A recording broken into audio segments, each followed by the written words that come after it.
Welcome to Talking Buffalo, featuring conversations with guests from around the world of sports, media, pop culture, and all things Buffalo, with your host, Patrick Moran. All right, we are live here at Imperial Pizza Thursday night. My man, Matt Parrino, Buffalo Bills beat reporter, NewYork.com's with me. Dude, what's going on, man? I feel like we've done these a lot now. It's almost like I can kind of talk to you in my sleep at this point. First of all, what's going on, man? It's good to see you in person as always, man. It's good to see you, man. I love coming out to Imperial, hanging out with you. It's always a fun time. I feel like we're definitely past 10 probably at this point, or we're at least approaching that number. Definitely, for sure. Dude, I think we've done like 6 or 7 of these live in person right at this point. Tonight was, for us anyway, it was barbecue wing night. We went with some Loganberry barbecue, which I know are one of your favorites. And then we had some honey mustard barbecue. That was kind of an homage to our friend Marcel Louis Jacques, who of course is now with Miami. Enjoyable as always, man. Yeah. Pizza too. Oh my gosh, it was unbelievable. The Loganberry always hit, but those honey mustard barbecue snuck up on me because you know me. That's Elmo's for me. Like I love that wing, but that was really close, man. Like they're really good. Like we spent a lot of time at Wing Nuts.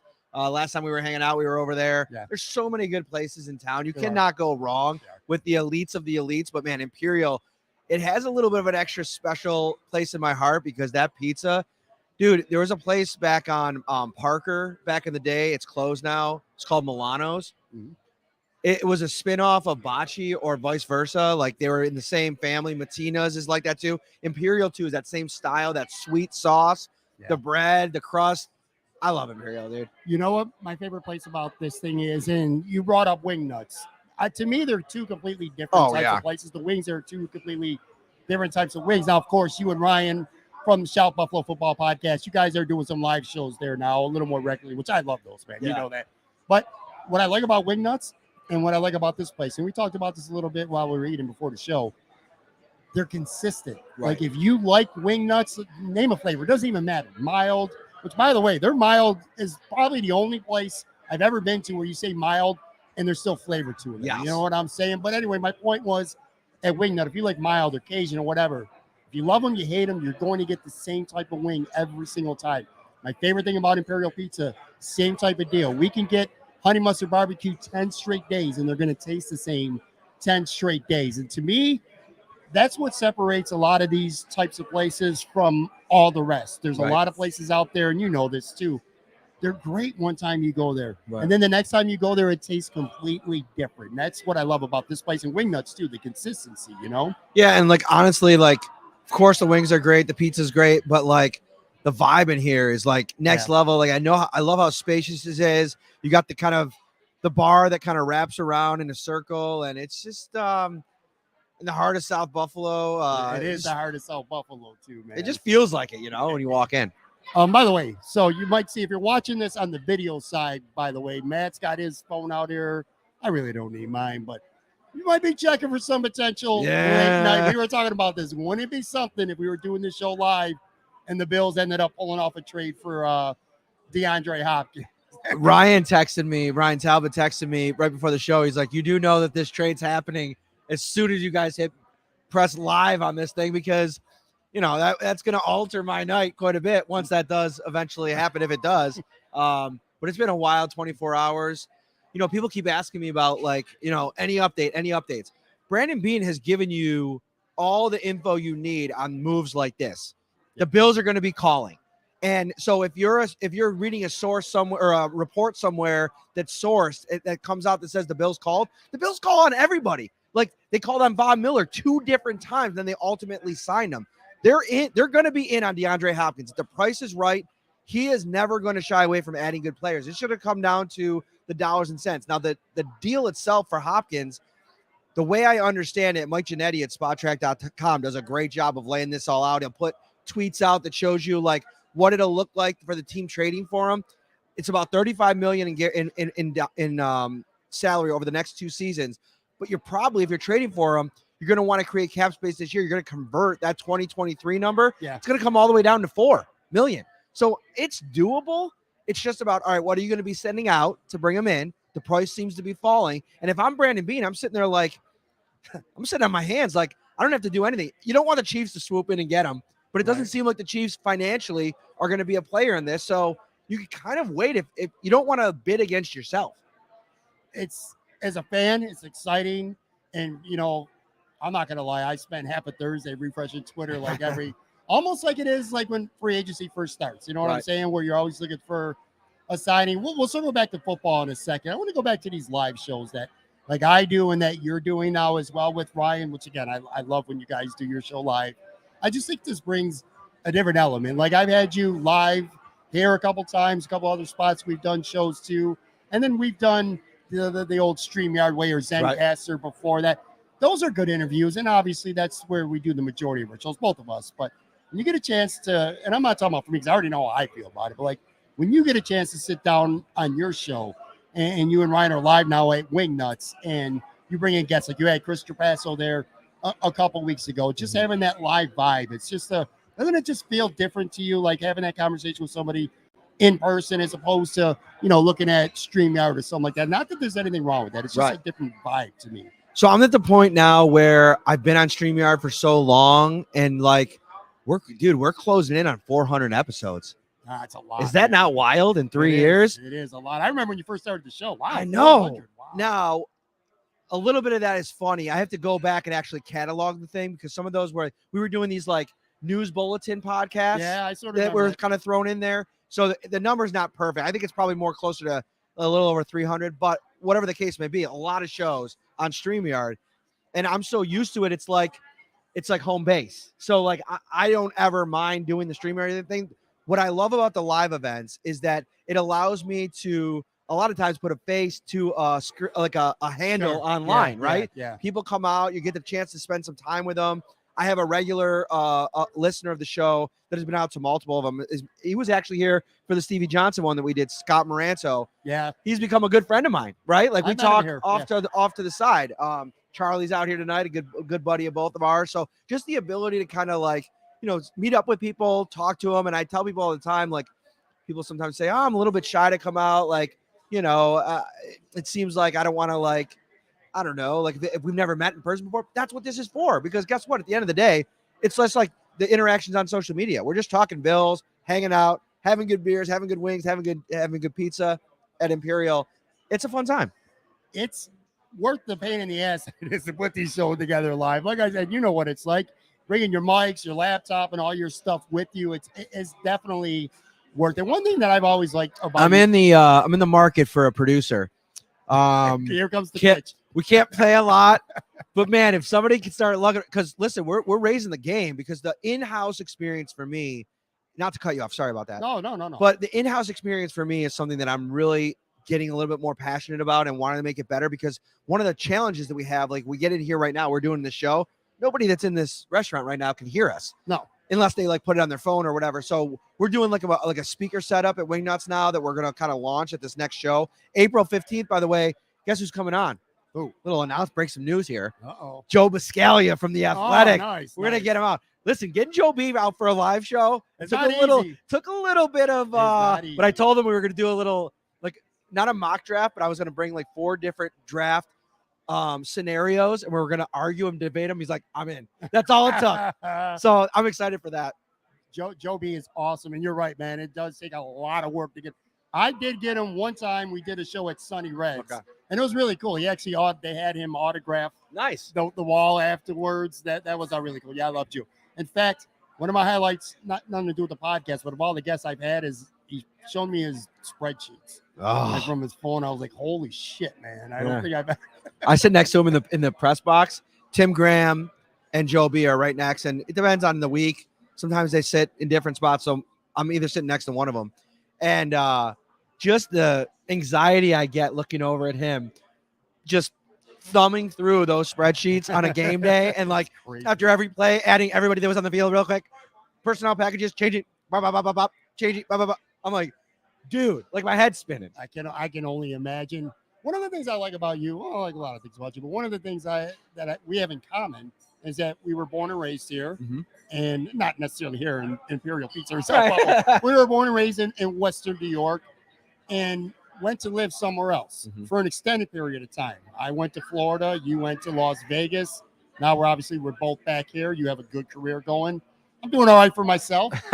I'll tell you though, I just went on vacation. I call it a vacation. I went to Florida last week. That's why there was no live show. I hate to call it a vacation because it's where I lived for 5 years. Right. I guess technically maybe it sort of is, but I went more or less to go see old friends of mine, right, that I made. And then I come back and I'm like, did you have, or do you ever, I mean, to be honest with you, career aside, I mean, you got your family, you got a career, things are going good for you. I know that.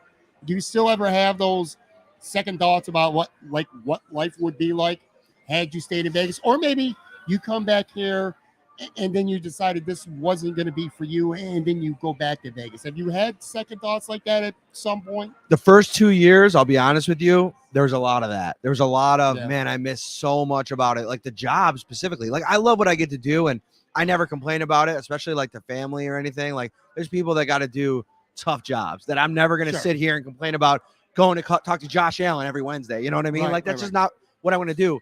But there's things about the UFC gig that was just so special. And then Vegas, like, I got to be honest with you, I'm 40 years old.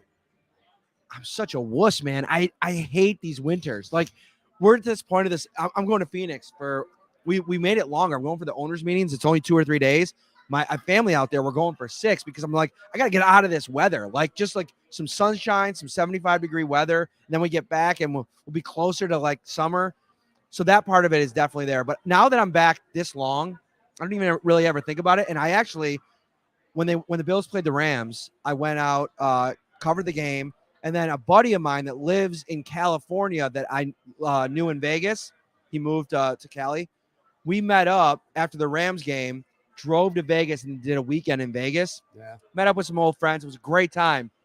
But I had this like epiphany that it's like, I'm where I'm supposed to be now. You know what I mean? Like, I love Vegas. I miss Vegas in a lot of different ways, but I'm definitely back in the Buffalo state of mind, like the routine, and it just feels like home. Is it hard to live in Vegas? Like, I would lose my shirt, man. Well, maybe not me, because I'm like, my wife would. I'm going to call her out.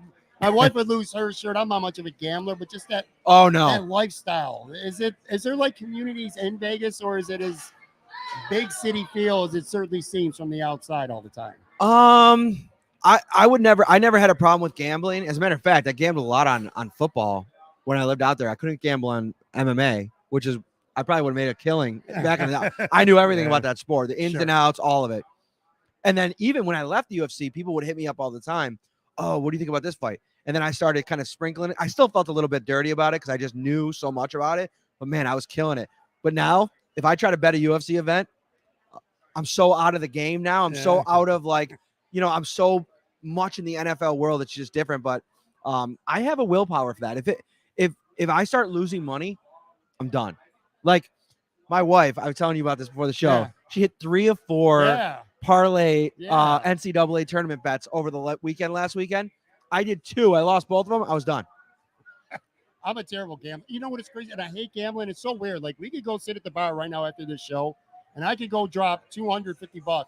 Well, maybe not that much. I go drop $150, and I wouldn't really think. We get our buzz on, and I wouldn't really think much of it the next day. You and I right now left the show and went to Hamburg slots, and I lost $40. I'd be mad at myself. Yeah, I'm the same way. If I start losing money, it pisses me off too much. So I don't want that in my life. I got enough things that piss me off. You mentioned the weather, and I hate. Listen, it's well documented how much I hate being cold.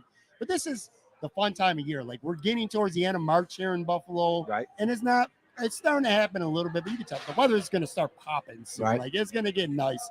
And man, Buffalo, for all of its flaws, and all cities have flaws, you can run down the line and you can find something bad about any city. But this city comes alive when the weather breaks, and it starts to get nice, because people are bent up for months just waiting for this, and it feels like we're on the cusp now of some nice weather. I cannot wait for that. Yeah, and you know what? It really affects my mood. Like, I was having a conversation with a Bills fan in my Instagram DMs yesterday.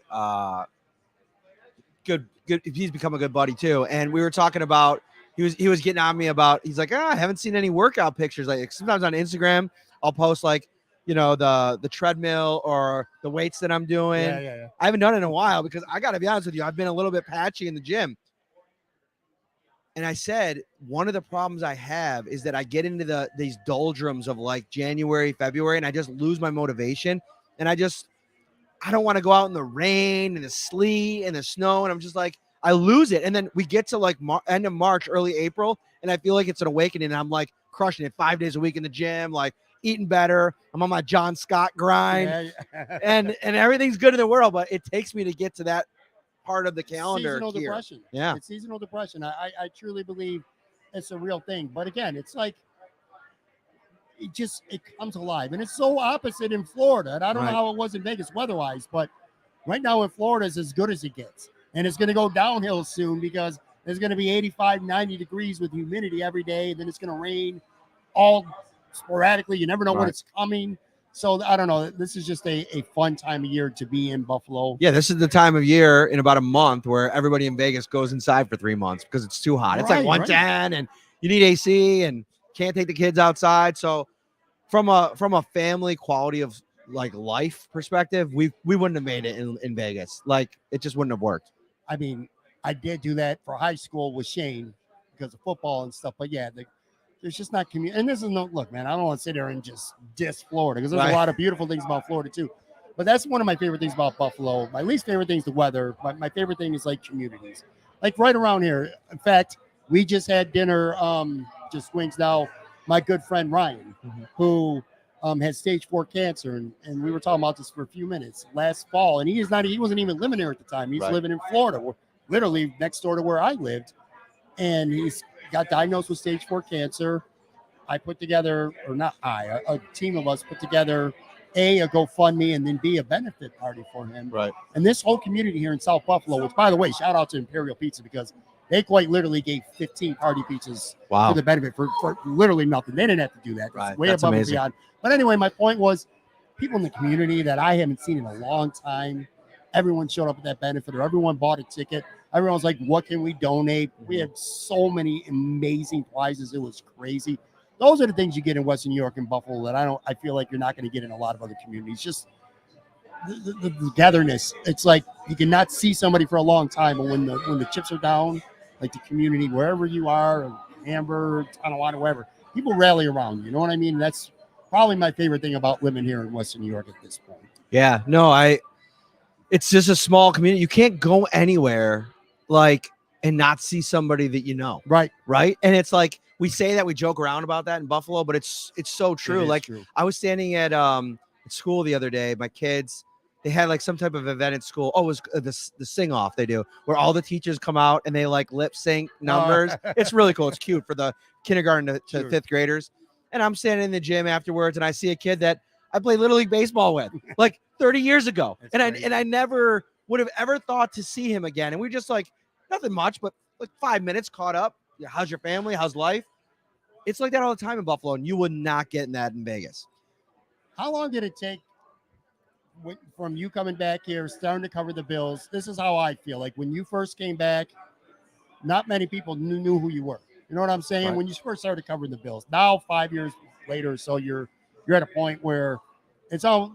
I feel like if we walk into any bar and people don't know who you are, I'm like, you're not really following the Bills much anymore. You know what I mean? That process of going from a relative unknown in the eyes of Bills fans in the public to now to a point where you're right up there with, the well-known sports reporters in this market. Yeah. And I don't like mentioning that because I'm not a very pat yourself on the back kind of guy. Like with stuff like that, I kind of get uncomfortable talking about it. But we were at Anderson's a couple weeks ago, and we were out with my whole family. We were celebrating my daughter's 5th birthday, and we had all the sides. Some people that are here tonight, my in-laws and my wife, her side of the family. And I'm walking in the restaurant, and somebody just says Matt, and grabs me over to the table, and I was just. At first, I was just like, whoa, what's going on, right? What's going on? He's like, oh, I love the show. It's amazing. I went to the Sabres game a couple weeks ago, and I'm walking with my son in the corridor there, just going to get a soft pretzel or ice cream or something, and somebody stops me. He's like, oh, I listen to the show every. It's wild, right? I don't ever think of myself in that way, but it's like we don't go anywhere without.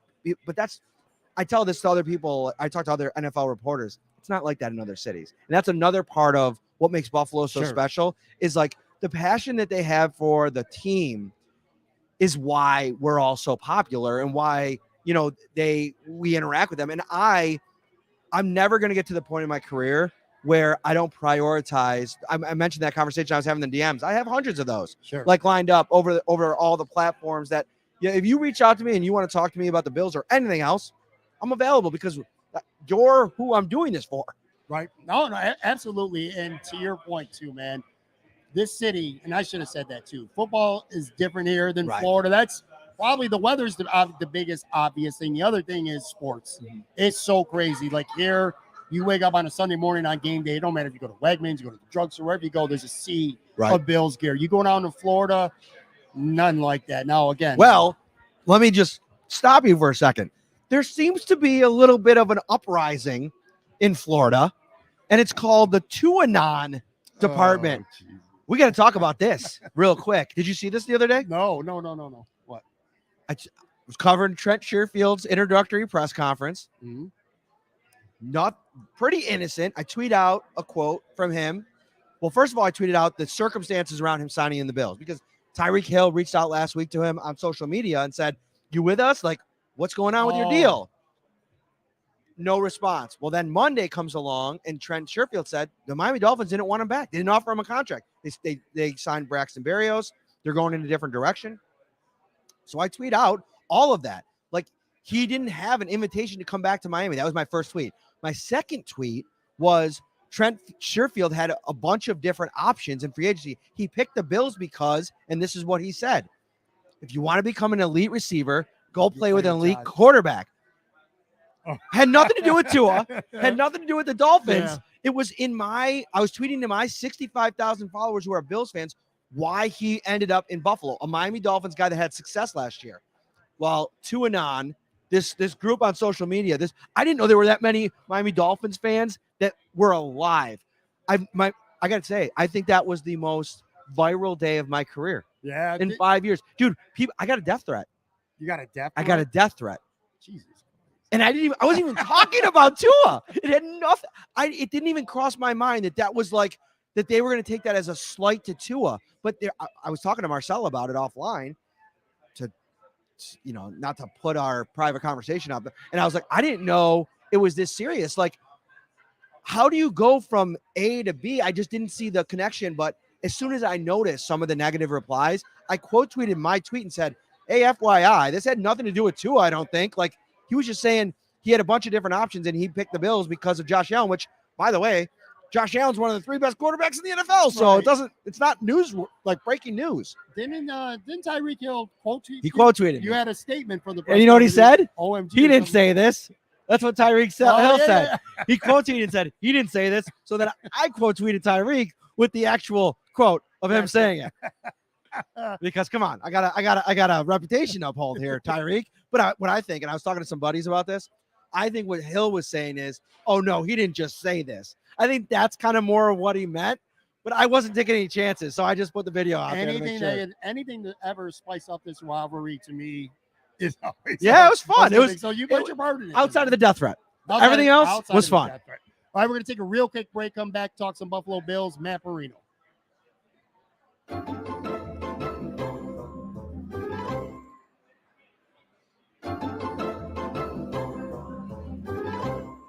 All right, we are back here at Imperial Pizza. By the way, real quick, before we get into Bills talk, check these lunch specials out. Now, look, I'm not going to sit here and tell you that Imperial Pizza is one of the cheaper places in Western New York. They're on par with everyone else. They're kind of comparable, but they're all expensive, man. They are. But you want to talk about an incredible lunch special? I got to plug this because this is ridiculous. From 11 a.m. to 4 p.m., 7 days a week. You can get any of these combinations. I'm going to read right up the menu here. Any half sub or 5 wings. Or you could get a slice with 5 wings or fries, or you get this is the best one, a roast beef on weck or burger with 5 wings or fries with a pop, or if you just want to have a regular beer, a pint of beer, $12. That's $12. You can get a beef on weck. I went to Chipotle 5 today. wings and a beer for $12. I went to Chipotle today. Got myself not a nice burrito, but it's one burrito. Mm-hmm. It was a little over $10. Jesus. You spend $1.50 more. and you get all that. I mean, that is a deal. Yeah, it really is. It's a great lunch special. All right, before we get into some specific Bills talk, let's spend just a minute talking about this division because I feel like the AFC East is shaping up to be a bloodbath. All three of these teams we hear the term loading up. They certainly are. Well, the Jets certainly are, and they will be, a quarterback soon enough, and I'm sure Miami's definitely loading up, and New England is making some moves to get that offense a lot more respectable. Look, the Bills, to me, are still the best team in the division. I don't think that's changed because of who the quarterback is, and that even if Aaron Rodgers eventually does come to New York, which we all think that's going to happen. Let's be honest. We all watched last season. That ain't Aaron Rodgers anymore. No. And I'll tell you, he'll have better skill players in Buffalo or in New York. That offensive line is putrid. Compared to he had one of the best offensive lines in football last year in Green Bay. That's a point that we should make sure to mention. They were bad last year, that offense, and they had a great offensive line. They did. But here's the thing about the Jets, and this is kind of leading to my point where I think this division is starting to really get stacked. The Jets play good defense. Yeah. And I'll tell you, even when Zach Wilson, who did beat the Bills last year, but whatever about that game. But anyway, or Mike White, my point is the offense wasn't really that good, but it was the defense that really matches up well against the Buffalo Bills probably the last couple of years right now. So now they go out on the offensive side, and they're going to get Aaron Rodgers. They're getting Breece Hall back. They signed Allen Lazard. I'm sure they still got a couple more moves down the chute. Garrett Wilson's already become one of the best young receivers in the NFL. Ty Conklin's a pretty good tight end. They got a good defense. So, I mean, we'll start there. I feel like I agree with you. It's not the same Aaron Rodgers, as MVP Aaron Rodgers a couple of years ago. But he's still Aaron Rodgers, who's, I'm sure, better than Mike White or 100%. or Zach Wilson. All this Bills-Miami talk, I feel like it's time, whether we like it or not, to put the Jets at least in the mix. Oh, 100%. I'd probably put them in quasi into the mix even without Rodgers, depending on if they got like a veteran or, maybe even drafted one of these like lower end guys, like Hendon Hooker is a guy that's probably going to go late in the first round. You get a guy like that in there and it's even just slightly better. I think that they have some juice. So here's the thing. We're talking about this DeAndre Hopkins deal, right? Mm-hmm. To me, if you're Brandon Beane and you make this DeAndre Hopkins deal, I think part of it has to do with how well the Jets played you defensively last year and the fear of what it could look like with Aaron Rodgers in the mix now. If they're going to become a legit, well-rounded team on both sides of the ball, they'll get Breece Hall back. He probably won't be the same player he was last year for a little while, but he's young. He'll probably bounce back at some point this year. You got to figure they're going to be a tough game. They almost beat you twice, last year. That second game was closer than I think most people want to admit. Here's the thing with the Dolphins, though. I'm lukewarm on the Dolphins because of what's going on with Tua. I get it. He's doing some judo classes or whatever that's going on with that. I got to tell you, that's not going to fix your scrambled brain. As a matter of fact, if you're getting dumped on your head in judo, I've watched judo sparring matches. It ain't good for the dome, man. It is not. I watched Ronda Rousey dump 200-pound dudes on their head. It's not good. So that's a big question for me. Jalen Ramsey doesn't move the needle a ton for me because I don't think he's as good as he was. And my problem with the Miami Dolphins team in general, Vic Fangio is going to raise the level just in and of itself. But that defensive line, there's a lot of suspect dudes on there. Emmanuel Ogba's coming off an injury. Bradley Chubb is not worth the money that they're paying him. I love Jalen Phillips. He's the one piece of that defense that I'm really high on. What's going on with Xavier Howard? He dipped off this last year. I like Javon Holland. I don't know. I think if the Jets get Aaron Rodgers, I think that there's an argument to be made that if I'm the Bills, I'm more worried about them than Miami. It's a fair point because it comes down to quarterback. Miami's got a lot of names. I do like some things they did. I'm going to be honest with you. I like both the running backs. They re-signed Wilson and Mostert. Mostert looked really good last year in Buffalo. Struggle to stay healthy. Yes. That's the one thing on those two guys. And their style. They're both kind of physical backs for their size. And I think that leads to injuries. Yeah. By the way, shout out Tyler Dunn who commented. Look at these studs. My man, Tyler Dunn. Tyler Dunn just dropping the heat. He had another fire story over at the golongtd.com. Great interview. Listen, man, I respect the hell out of Tyler, dude. He is, he's what we all aspire to be from a writing perspective. And I juggle so many balls. I always wish that I even talk to my students about this. I wish I could spend more time as a writer sometimes. But man, we're all chasing him because he's just so good at it. He's the way that he puts things together. The interview that he took with Tywan Jones and turned it into that story. It was It was really good, man. It was a great read. He's so likable that it almost, if you didn't know him better, you'd be like, this dude ain't really like this, man. No, he is. No way. Oh, I know he is. Oh, he is. Yeah. He absolutely I've is, never man. had an interaction with that guy that he's not smiling. Oh, he's ever. He's, the He's nicest dude always ever. just so positive. I love that about him. Funny story. His wife, I actually knew his wife before he did. He used to. I think you told me that. Yeah. It's a great person. But anyway, yeah. Shout out Ty Dunn. As a matter of fact, I think my buddy Joe Conzi, who I think we know from Casey's, who's bartending there, I think he knows Tyler's wife as well before he knew Tyler, or vice versa. But it's fun. That's more Buffalo, right? More Buffalo stories. It is. There's always some type of connection. I want to talk about Ed Oliver for a second, because this is something that fascinates me. Obviously, and to this point, I think this is more, I don't want to say media driven, probably fan driven or social media driven right now. The talk of him getting traded. Certainly, that's not to say it won't happen. Right. But I feel like, whereas DeAndre Hopkins, which we'll get more to in a second here, I feel like Ed Oliver, it just makes sense when you look at the number and you look at some situations. But make a case if you're going to trade him, and then make a case to keep him. Because I look at a guy right now, and you were talking about this over wings, and I thought this was a great point. It's, quite frankly, I didn't think of. You're in win now mode. Right? So you're going to trade him for cap relief or whatever. If it's to make another move, then maybe. But you already lost Jermaine Edmonds. You got a hold there for now. You trade Ed Oliver, who's in the final year of his contract. So my thought was, well, and this is what I told you while we were in our wings. I'm like, well, we know he's not going to sign long-term here. We don't know that. The assumption is he's going to want to get paid a hell of a lot of money, and Brandon Means going to let him walk. You made a really good point, and you told me, yeah, but he's also in the last year of his contract. Right. He's probably going to ball out because he wants to get that big-ass contract. So if you're in win-now mode, like the Bills damn sure better be at this point, why would you want to trade that guy for a 4th, 5th-round pick when you got a guy who's going to be playing like his hair's on fire trying to get that big money contract? No, you know? it's such an interesting part of this because, right, like if you're looking at maybe like a big ticket item, right, like you're going to have to open up considerable amount of space, and a trade for Oliver opens up $10.5 million. Like it makes sense from that perspective. And so any trade idea that's been pitched, on our live shows or from fans in general, I think I even wrote about it in one of the articles I put out, where like all the cap cutting moves that they can do, cap space adding moves. The thing with Oliver is it's always like two stories with him. It's the story of you never quite really know what's going on with him. Like even when you talk to him, there's been times where I've spent time with him in the locker room. He's been amazing. He was personable. He was charismatic. He said some really good, some insightful stuff. Then there's times you walk up to him and he'll have one word, one sentence answers for you. He's a hard guy to read. So all this stuff that he's putting out on social media right now, that might just all be like, hey, I'm just putting out my highlights. Like it might have nothing to do with all the stuff that people are thinking about.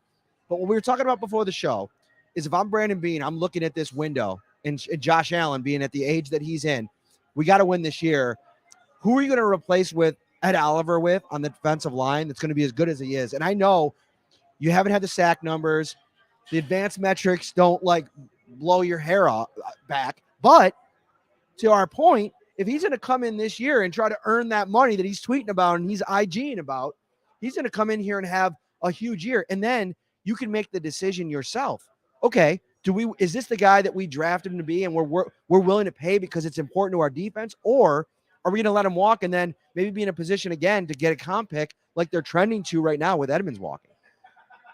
Tyler Dunn, 2 weeks ago when Tyler was here, he brought up a point that kind of resonated with me. And he said he thinks at this point, a lot of Bills fans put too much stock, and it's from years and years of not making the playoffs and being a bad team, quite frankly, to how players do in the regular season.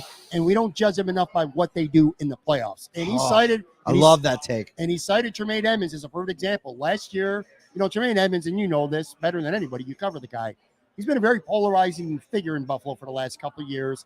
Love or hate him. That's how a lot of fans were. I think most people can agree he was good this past season. Much better, at least in my opinion. I'm speaking for myself now. I thought this was far and away his best year during a regular season. Ty goes, well, what did he do in the playoffs? He got bullied. Now, don't get me wrong. Everyone whose name's not Matt Milano pretty much got bullied in that playoff game. But he was like, Jermaine was getting bullied all over the place, didn't do anything. I ask you that because I turn this back to Ed Oliver. forget the stats, and you're right. 2.5 sacks. That's not really. It's not good, but metrics suggest that he's a better player than that number. Right. However, and I remember tweeting this during the playoffs last year. I'm like, they're getting nothing from Ed Oliver. Right. He had a gift sack against Miami in the wild card round, but he didn't By the do way, much that side game. note, I'm going to let you get to this question, but you're in a very small group of people that like instant hot takes on Twitter. Like you're in that group.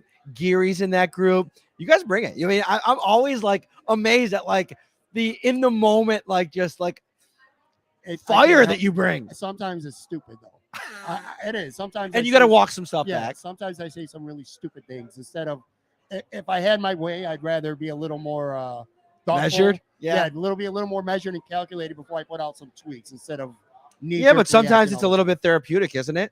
I'm better than Nate though. Nate's worse than that. Nate's brutal. But I think he's also crowdsourcing some of that for the post-game show. Sometimes, seeing like, where's he going to take the direction? And by the way, listen, I love Nate Geary. If you don't listen to his post-game show, he does a great job on that. Like, honestly, that's a hard thing to do, like win or loss, like depending on what happens. And I feel like he does a really good job. Like, I always make it a point after I'm done covering the game. I don't like giving him too much love, but I'm going to give him this much. Some.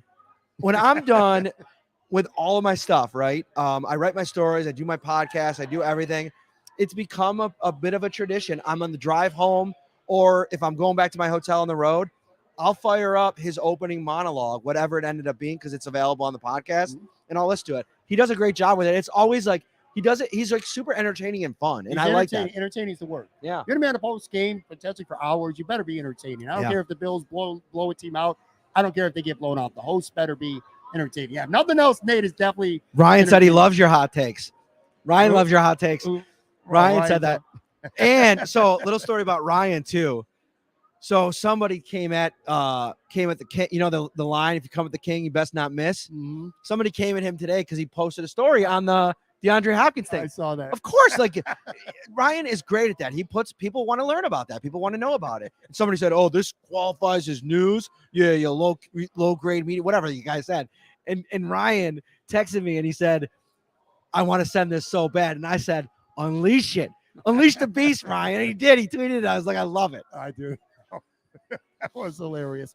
Getting back to Ed Oliver, though, like, to me, it was a disappearing act in the playoffs. And don't you think it's time for fans and media maybe too to start putting more emphasis on what these guys are doing in the postseason as opposed to having good regular seasons and then kind of disappearing, at least in elimination games anyway? Okay, so I am totally with you. And honestly, it's like this week is a great example of that. This whole Tua Josh Allen conversation, that it's so weird. I'm like, did everybody watch the Kansas City game 2 years ago? Like, there's like maybe 3 other quarterbacks in the NFL that you could even breathe in the same sentence as what Josh Allen did in that playoff game.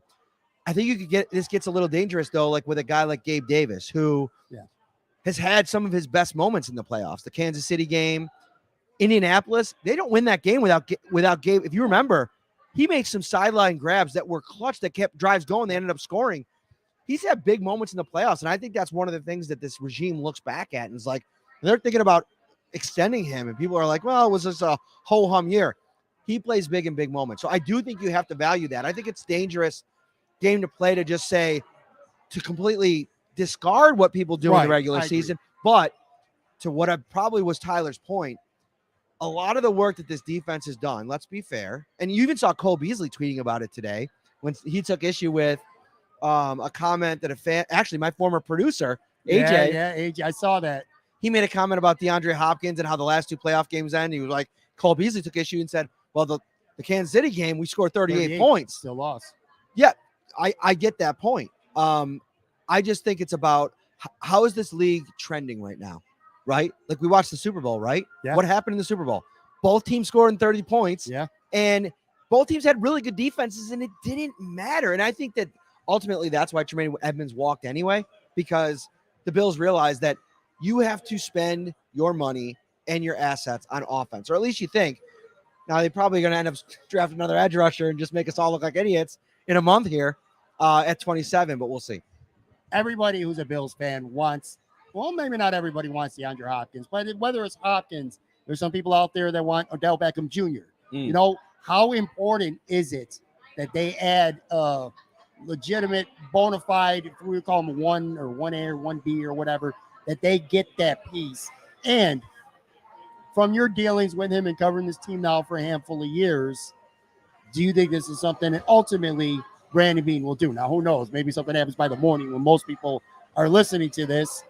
But do you see something like that happening? Or do you think, because at this point, the offense has been tweaks. And we'll hit on and talk about the couple guys that they've signed in just a minute here. But it still feels like they're missing that one piece. Now, I like Gabe Davis more than most people do. Right. I want to put that out there, too. I think the Bills could do a lot worse at wide receiver, too, than Gabe Davis. I'm just saying, but it feels like this team needs like that DeAndre Hopkins to keep up with the Joneses, or in this case, the Mahomeses and the Burrows.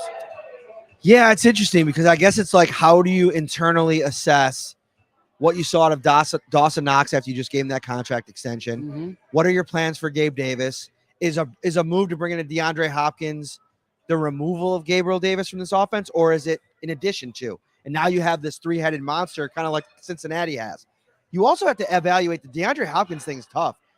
These guys are at a dangerous age. Like I put him, Diggs, and Tyreek Hill in this bucket together. And it's like any one of them, Hill more than any of them, because Hill's game is predicated on speed, and that can go overnight. Now, it doesn't seem to be going because he's winning national trials. Like he's running like Olympic races. It doesn't even matter. So I think you have to evaluate that part of it. But yeah, I do think that Brandon Beane's going to turn over every rock.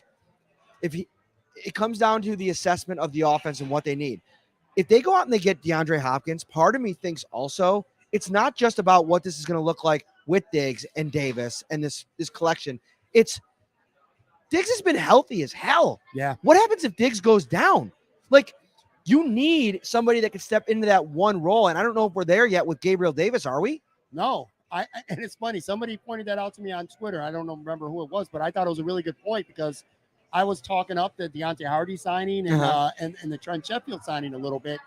And somebody's like, well, okay, but you're also a Stephon Diggs ankle injury away from having one of the worst wide receiving units in the NFL. Right. You know, so going and getting this guy, it just feels like a win-win. You know, whether it's or even if it's Beckham as well, I think that's a done deal right now as long as his asking price is what it is. But or you could pull that trade. See, here's the two approaches.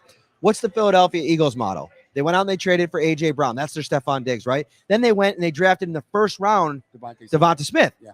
So there was a trade proposal out of the Chicago market. Ed Oliver and a pick swap. The Bills go up to 9 and their pick of the receivers. The problem in this draft is I don't know if there is a Devonta Smith in this draft. Yeah. Is there? I mean, so. The probably closest thing is the Zay Flowers, and he might be more of a true slot.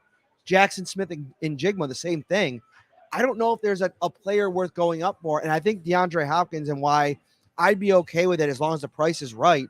He is the quickest link to a bona fide one type of player opposite Diggs. I want to say this about Ed Oliver. Unless it's a trade that nets the Bills a player like a DeAndre Hopkins or some other good receiver out there that we're not thinking about right now, I don't think it's a smart move to trade him. Well, this is another point that has to be made. Do you trust Brandon Beane at this point to hit on the pick? No. And listen, it's tough. You're not going to find many people that have been as pro Beane as I have been.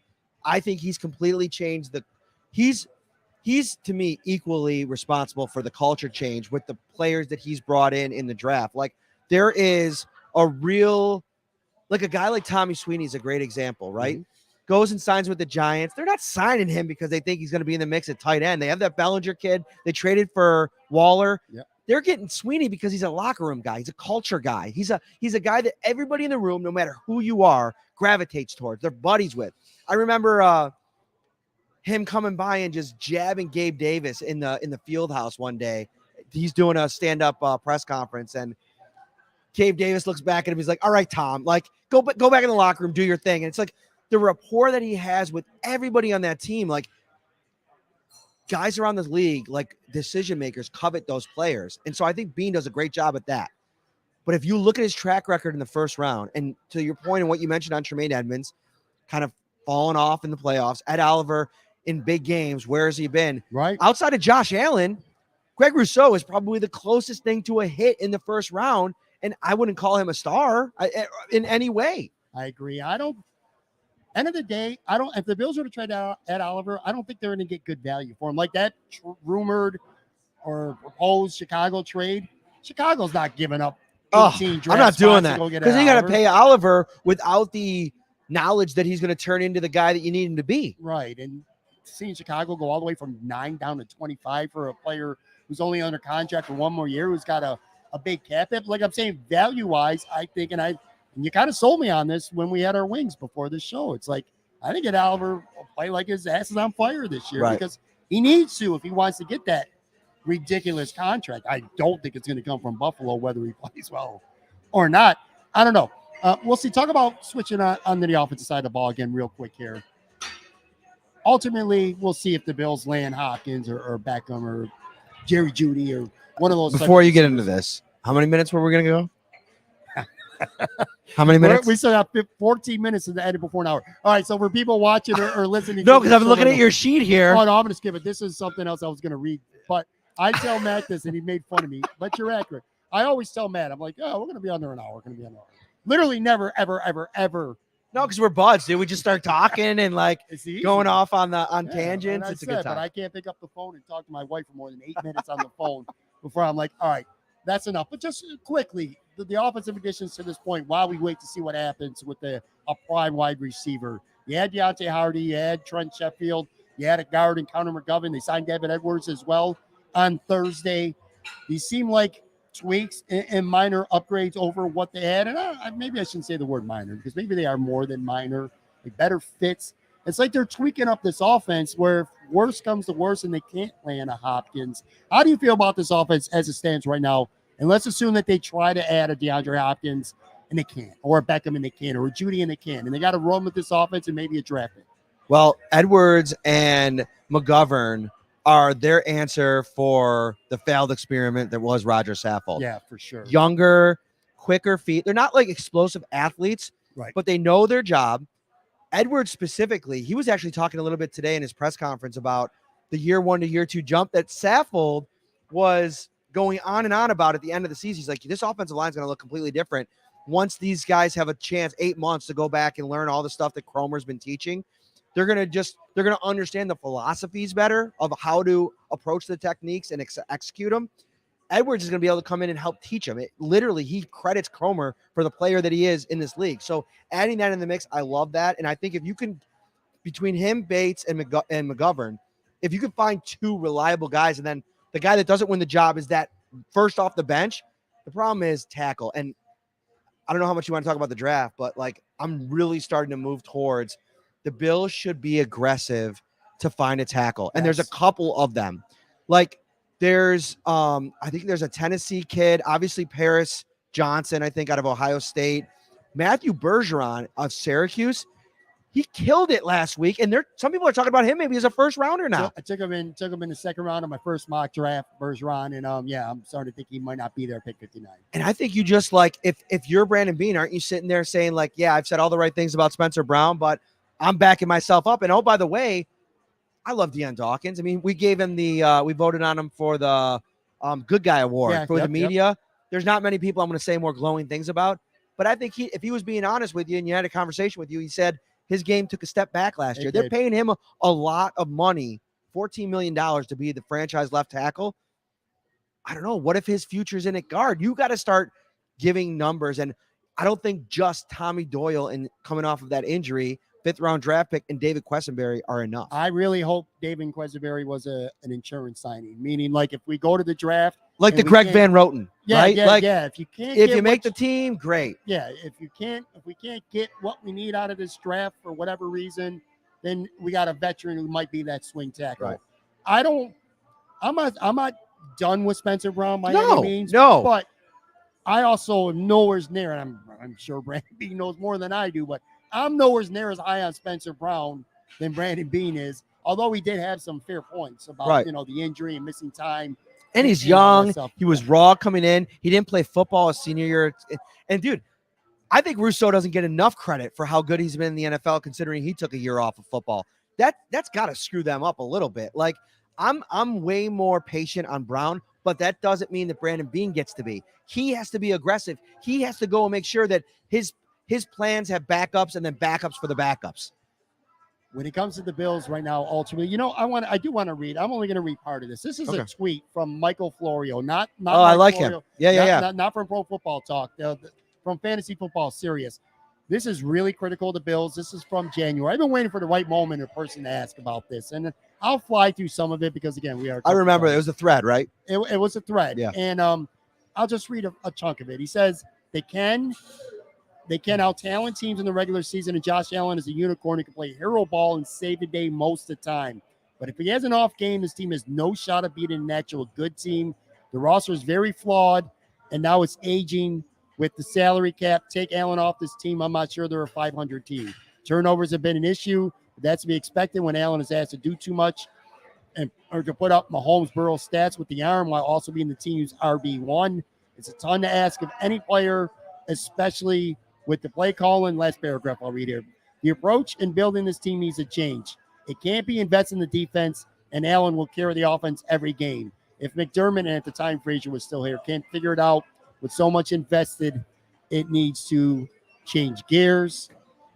I mean, again, it's not a flattering thing to say. He's basically saying this team is not really as good as some people think they are. It's Josh Allen that is hiding a lot of flaws with coaching, with philosophy, with personnel, with draft decisions. To your point, I think Brandon Beane's only given an extension to two guys that he's drafted. I think to this point. Three. Taron Johnson, Dawson Knox, and Josh Allen. Okay, so three then. I feel like that, again, it's not something fans want to hear, but that's not high enough. That's not high enough. No. And you trade up to draft a guy at 16 in 2018. I don't care the position he plays. The fact that he's not coming back on a second contract, I mean, it's worth talking about. They've changed their approach. They've gone all offense. They've not signed a new defensive player in free agency. And maybe they'll add somebody at some point, but they are returning 10 of 11 starters because they were able to bring back Jordan Poyer. Right. But I do think the lack of aggression in free agency to fill the middle linebacker role tells me that we're prioritizing this offense. It's going to look differently. They went back to the drawing board with Ken Dorsey. I always thought there was going to be a learning curve for Dorsey. I think the real evaluation of him begins in September because he's going to have had 8 months to download everything that went right, what didn't, and then implement new things. Deontay Hardy does things down the field. Trent Sherfield does things in the way that he gets yards after the catch. They do it differently. Yeah. Hardy just blows by you. Sherfield could out physical you at times. And he's got some speed. That highlight that he has from the 49ers game, 49ers kind of just looked at him and he hit another gear. Nobody could catch him. Those guys are invaluable. Brandon Beane knew he didn't do enough. They were relying on Isaiah McKenzie, who had this unbelievable summer. He kind of sold everybody a bill of goods, and he didn't deliver on it. And that's why he's now the face of the Indianapolis Colts franchise. Love Isaiah McKenzie. Shout out to him, dude. I mean, listen, for as much as it might not have worked out, I can't say enough good things about that guy as well. But they needed to go out and try different things, and they now have different players. And I also think you probably can work in there a little bit of a jump from Gabe Davis, who was a little bit disappointing last year from a numbers perspective. I like the offensive line a lot better. I think Deion Dawkins is going to be motivated to be better. If you figure out that right tackle spot, Josh Allen can stay healthy. Damian Harris is what they've been looking for years. It's why they drafted Zach Moss, and he just wasn't that guy. Harris is that guy. We've watched him twice a year for the last couple of years, and he's had his best game against the Bills, and the way that he runs is what they want to add to this offense. Last point here, and then we'll wrap this up. When it comes to the offense, I feel like, again, if they get DeAndre Hopkins or even Beckham, it goes without saying that's going to be a significant, major impact. Well, let's just assume that they don't. As of right now, you're relying on Ken Dorsey to be better in year two, to your point. You think the offensive line is going to be a little better, more flexible, certainly have better depth now than it did last year. I like Trent Sheffield, and I see what Hardy's role, a better version of what they wanted Isaiah McKenzie to be. Were you a Marlins fan growing up? No. You weren't? No. Mets? No. Yankees. Oh, God. That's like every other. It's a cliche. No, you keep calling him Sheffield. It's Sherfield. Sherfield. Oh, you're thinking of Gary Sheffield. I just thought you were a Gary Sheffield guy. Gary Sheffield. Dude, by the way, so I coached my son's baseball team, right? whenever I get in there to show anybody anything, and if I get to just take a couple swings, I still, at 40 years old, do the Gary Sheffield bat waggle. Yep. I throw it up. I do the waggle. Shout out to Gary Sheffield. He was one of my favorites growing up. I just loved it. I love the way he swung the bat. One of the most intense baseball players ever. But you're looking at these receivers and you're expecting them to be upgrades. Like he'll certainly be an upgrade, hopefully, at least anyway, over Jake Kummerow. The line will be better. On the defensive side of the ball, which I see them going heavy on the draft on defense because they're addressing so many. And it's not like they're signing a bunch of old guys on offense. It's not like Roger Stafford, guys that are at the end of their career. These guys that they've signed could be around for a while. They're still kind of young. Defense, I think they're relying on veterans more than anything else right now. Brandon Beane looks at this roster, and the key to success for 2024 or 2023, I'm sorry, is the veterans who were hurt last year rounding back into form pre-injury. Von Miller, obviously. You get him back, Von Miller, that you had at the beginning of the year. Trey White, who I love Trey, but he was a shell of himself last year when he actually got back.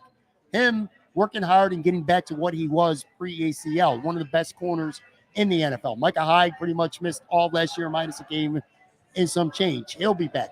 Jordan Boyer, broken down with injuries, 6 injuries last year. You know, I think they're relying. They got to keep him on ice until start of the season. But I think that's what this Bills they're relying on is the key to success is these guys who were hurt last year rounding back into form, especially on the defensive side of the ball.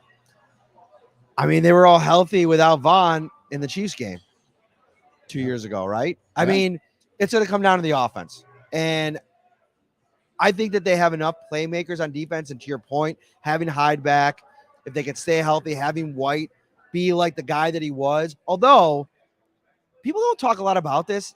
I didn't think he was having a great year before the injury. Do you remember that in 21?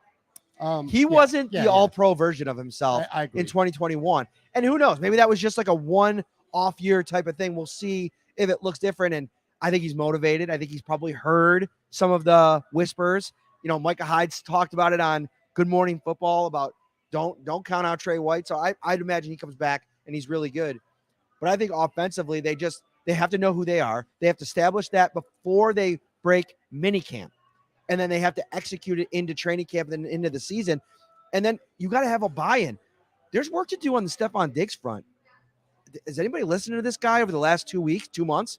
He's not happy. No. You're going to have to get him to buy back in all this. Who was he screaming at on the sidelines, by the way? Was it Josh? Was he telling Josh to talk something to Ken Dorsey in his headphones? Whatever was going on there, that also has to be figured out. And when we asked Brandon Beane about it, he said, everybody's getting away from football right now. They're taking their time. When we get back in the building, we'll all talk. We'll get back on the same page. You better make sure you get back on the same page. And by the way, if you're going to trade for DeAndre Hopkins, you better make sure that 14 is giving you a big check of the box, because what was his big pet peeve about the end of the season? The offense didn't revolve around him. They trade for DeAndre Hopkins. Guess what? The offense now has 2 mouths to feed, and regularly. I don't think DeAndre Hopkins is coming over here to be, second fiddle to Stephon Diggs. He's not coming here to catch 40 balls. 40 balls a year. I think it's critical, though. And again, we're wrapping up here. I think it's critical that they get one more weapon. Obviously, Hopkins would be ideal, at least for some people. Some people not so high on that idea. Or like I said, Beckham, or you get a Zay Flowers or somebody in the draft. I feel like they need one more legitimate weapon. I like the tight end idea, too. There's a couple of them. Darnell Washington. I love him. He's like a 6 offensive lineman who can make catches down the field. You don't need to play Bobby Hart ever. Then. Yeah. Bobby Hart's still a free agent. I'm surprised. One more quick question. I forgot you. Shaq Lawson. Why have the Bills not re-signed him? And more importantly, I get it. Maybe they want to take their time with him.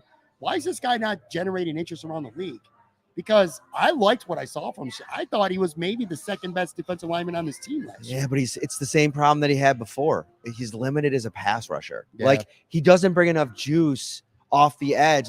And what's funny is I almost felt like they were more willing his first stint under McDermott to move him inside occasionally. They almost did that not at all this past season. And I wonder if that's just like he's getting older, and he definitely is not as fast as he used to be. And I'm a huge Shaq guy. I was advocating for the move before they even brought him back. I just think that there's pass rush specialist options, Yannick Ngakoue, Frank Clark, Melvin Ingram, that I think if you're going to bring in another guy, unless you're trading AJ Epinesa or Boogie Basham, they're going to be in the rotation. You bring back Shaq Lawson, and it muddies the water. I'm going to end with a hot take here. Not as hot as the guy who was hanging out with us before. I apologize, I forgot his name. Who, by the way, told Matt Parrino and I that Fred Jackson, under different circumstances, could have been in the Hall of Fame. I'll throw that out there. I was like, that is a really hot take. That is a hot take. I like some Freddie Jackson. Don't get me wrong, but Hall of Fame. Listen, like, it's all about the right spot. Career. Is Terrell Davis a Hall of Famer? I'm just wondering if he is. How much are you going to punish him for? No, he's not in the Hall of Fame, right? No. But he's like constantly talked about as a consideration, right? To me, like he got an opportunity very early in his career. If I guess to his point, if Fred Jackson gets it earlier, maybe he's closer to the conversation. I don't know. It's a tough conversation. My hot take is the Bills are going to make 2 trades before the draft. Before the draft? Two trades before. Do you have the these specific trades? I think they're going to trade. I do think they're going to trade for DeAndre Hopkins. Okay. I'll tell you this, by the way, and I'm not no source guy, no inside guy. I know for a fact there's a couple players who are talking like not people tweeting in public either. A couple guys on this team who think that the trade's happening. So I'm gonna throw that out there. So I think that trade happens, and I might look like a moron comes around morning when DeAndre Hopkins gets traded to the Patriots or some shit like that.